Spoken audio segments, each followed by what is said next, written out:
इन 3 गुणों वाली पत्नी पुरुषों के लिए वरदान होती है। आर्य चाणक्य ने अपनी चाणक्य नीति पुस्तक में क्या करना चाहिए, इसका संक्षिप्त विवरण दिया है।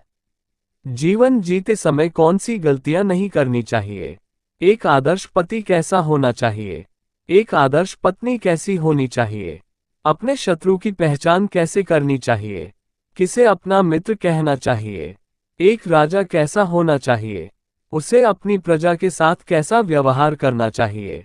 आर्य चाणक्य ने अपनी चाणक्य नीति पुस्तक में ऐसी बहुत सी बातें आर्य चाणक्य ने अपनी चाणक्य नीति पुस्तक में बताई हैं। आर्य चाणक्य ने अपनी पुस्तक चाणक्य नीति में एक आदर्श पत्नी के कुछ गुणों का उल्लेख किया है। आर्य चाणक्य ने कहा है कि अगर किसी स्त्री में ये गुण हैं तो वह अपने पति के लिए भाग्यशाली होती है। उसकी वजह से घर में खुशहाली आती है और पति की तरक्की होती है। घर में कभी भी धन की कमी नहीं होती। आइए जाने कि आर्य चाणक्य ने वास्तव में क्या कहा था।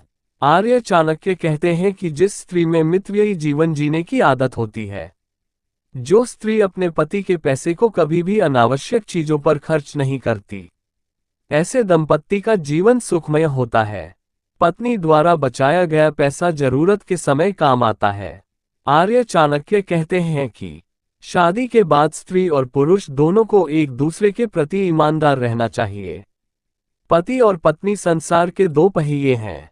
अगर वे समान रूप से चले तो ही संसार का रथ सुचारू रूप से चलता है। इसलिए रिश्ते में ईमानदारी बरतने वाली स्त्री पति के लिए भाग्यशाली होती है।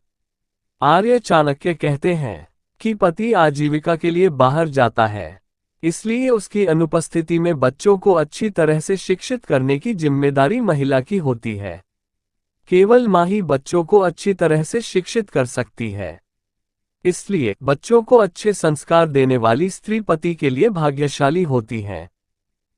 दोस्तों, मैं आपको इस चैनल पर हमेशा बहुत ही महत्वपूर्ण जानकारी देता रहता हूं। कृपया चैनल को सब्सक्राइब करें, हर वीडियो को लाइक और शेयर करें।